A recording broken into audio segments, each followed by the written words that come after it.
Hello everyone, welcome back to our channel. ரீசெண்டாக இந்த காட்டு யானம் அப்படின்ற இந்த அரிசியை பற்றி கேள்விப்பட்டேன். இதை எப்படி செய்கிறதுன்னு என் ஃப்ரெண்டுக்கிட்ட ரெசிபி கேட்டு அதை ஒரு தடவை ட்ரை பண்ணி பார்த்தேன். நல்லா இருந்துச்சு. இந்த தடவை செய்யும்போது அந்த ரெசிபியை உங்கள் கூடயும் ஷேர் பண்ணலான்னு தோணுச்சு. ஸோ எப்படி செய்கிறதுன்றதை நம்ம பார்த்துடலாம். நார்மலாக சாதம் வடிக்கிற மாதிரி இருக்காது. இதில் கொஞ்சம் ப்ராசஸ் ஜாஸ்தியாக தான் இருக்கும். பட் ஒரு தடவை செஞ்சு பார்த்துட்டிங்கன்னா உங்களுக்கே இது ஈஸி ஆகிடும். இந்த அரிசியை முதல் நாள் நைட்டே நல்லா வாஷ் பண்ணி அதை தண்ணி ஊற்றி ஊற வச்சிடணும். 1 கப் அரிசிக்கு 3 கப் தண்ணி அந்த மாதிரி மெஷர் பண்ணிக்கணும். நான் 2 கப் அரிசி எடுத்திருக்கேன். ஸோ 6 கப் தண்ணி ஊற்றி இதை நல்லா ஊற வச்சுட்டேன். இந்த ரைஸ்க்கு நான் கொண்டக்கடலை குழம்பே சிக்கன் கிரேவி மாதிரி பண்ணிடுவேன். அதுதான் எனக்கு ஓகேவாக இருந்துச்சு. அது கூட ஒரு அப்பளமும் வச்சுப்பேன்.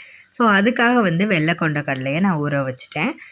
மார்னிங் இந்த தண்ணியை நம்ம அதிலேருந்து ஃபில்ட்ரு பண்ணி அந்த தண்ணியை மட்டும் இதில் கொதிக்க வைக்க போகிறோம். மெஷர்மெண்ட் ஆல்ரெடி சொன்னது தான். 1 டம்ளர் அரிசிக்கு 3 டம்ளர் தண்ணி. அந்த ஊற வச்சிருந்த தண்ணியவே நான் மெஷர் பண்ணி இதில் ஆட் பண்ணிக்கிட்டேன். எக்ஸ்ட்ரா தண்ணி தேவைப்பட்டதுன்னா நீங்கள் வேறு தண்ணி சேர்த்துக்கலாம். கருப்பு கவுனி அரிசி சமைக்கும் போதும் இதே மாதிரி தான். அந்த தண்ணியை அரிசியில் உள்ள தண்ணியை தான் நம்ம ஃபில்ட்ரு பண்ணி சமைப்போம். அதே மாதிரி தான் இதுவும். ஆனால் அது கலர் சேஞ்ச் ஆகிடும். பட் இது கொஞ்சம் மங்கலான கலரில் இருக்கும், அவ்வளோதான். இந்த தண்ணி நல்லா கொதிச்சதுக்கு அப்புறமா இந்த அரிசியை நம்ம இதில் சேர்த்துக்கலாம். இது கூட உப்பு போடுவீங்க அப்படின்னா நீங்கள் சேர்த்துக்கோங்க. நான் யூஸ்வலாக சாதத்துக்கு உப்பு போட மாட்டோம். அதனால் நான் சாதத்துக்கு உப்பு போடலை. இந்த ரைஸ் நம்ம நார்மலாக சமைக்கிற மாதிரி இல்லாமல் இதை நம்ம உடனே விசில் வைக்க மாட்டோம்.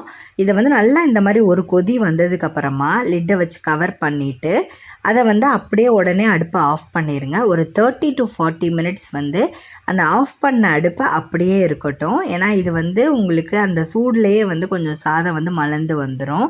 இதே மெத்தட்லேயும் நான் கருப்பு கவுனி அரிசி ட்ரை பண்ணி பார்த்தேன். ஆனால் அந்த அரிசி இந்த மாதிரி மலர்ந்து வரலை. இந்த அரிசி எப்படி வந்திருக்கு அப்படின்றத 40 மினிட்ஸ் கழித்து நான் இப்போ ஓப்பன் பண்ணுறேன். இந்த மாதிரி தான் இருக்கும். இன்றைக்கி நான் எக்ஸ்ட்ரா 1/2 கப்பு தண்ணி ஊற்றிருந்தேன். அதனால் இந்த மாதிரி தண்ணி தெரியுது. சாதம் லைட்டாக குழஞ்சிருந்தா ஓகே அப்படின்னு நினைக்கிறவங்களுக்கு இந்த தண்ணி இருந்துச்சுன்னா ஓகே தான். இல்லை எங்களுக்கு கொஞ்சம் பூ மாதிரி வேணும் உதிரியா அப்படின்னு நினைக்கிறவங்க இதில் இந்த 1/2 கப் தண்ணியை ஃபில்ட்ரு பண்ணி இப்போ எடுத்துருங்க.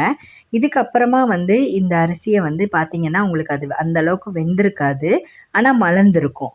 பட் இதுக்கப்புறம் தான் நம்ம வேக வைக்க போகிறோம். ஸோ இந்த டைமில் நம்ம இதை திரும்பவும் குக்கரை நம்ம க்ளோஸ் பண்ணிவிட்டு ஒரு 15 மினிட்ஸ் நம்ம அதை சிம்லேயே வச்சு நம்ம எவ்வளோ மேக்ஸிமம் சிம்மில் வைக்க முடியுமோ அந்தளவுக்கு சிம்மில் வச்சு ஒரு 15 மினிட்ஸ் இது அப்படியே இருக்கட்டும். விசில் கணக்கு கிடையாது. இது சிம்மில் வச்சு நம்ம எத்தனை விசில் வந்தாலும் ஓகே தான். எனக்கு என்னோடய ஸ்டவ்வுக்கு ஒரு 4-5 அந்த மாதிரி விசில் வந்துச்சு.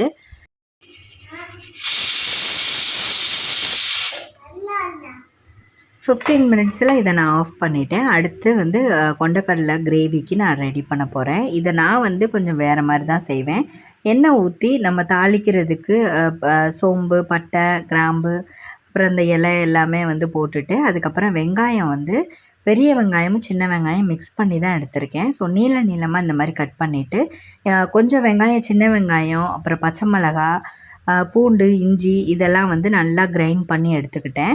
ஸோ இந்த வெங்காயம் நல்லா வதங்கினதுக்கப்புறமா இதை நம்ம அதில் ஆட் பண்ணி அதையும் நல்லா வதக்கிக்க போகிறோம். தக்காளி சின்னதாக இருந்தால் 3 எடுத்துக்கலாம், பெருசாக இருந்தால் ஒரு 2 எடுத்துக்கிட்டால் போதும். அதில் ஒரு 1/2 தக்காளி மட்டும் நான் வதக்கிறதுக்கு யூஸ் பண்ணிவிட்டு மீதி தக்காளியை நான் அரைச்சி இந்த மாதிரி ஆட் பண்ணிடுவேன். நல்லா வதங்கினதும் அது கூட உப்பு, மஞ்சப்பொடி, அதுக்கப்புறம் மசாலா நீங்கள் சிக்கன் கிரேவி செய்கிற மாதிரியும் செய்யலாம். நான் யூஸ்வலாக மிளகாய் பொடியும் கொஞ்சமாக சிக்கன் பொடியும் ஆட் பண்ணுவேன். இந்த மெத்தடில் தான் நான் செய்வேன். இது எங்கள் வீட்டில் உள்ளவங்களுக்கு பிடிக்கும். ஸோ நீங்களும் அது மாதிரி நீங்கள் ட்ரை பண்ணணும் அப்படின்னா சிக்கன் இல்லைனா மட்டன் ஸ்டைலில் பண்ணிங்கன்னா ஓகேவாக இருக்கும்.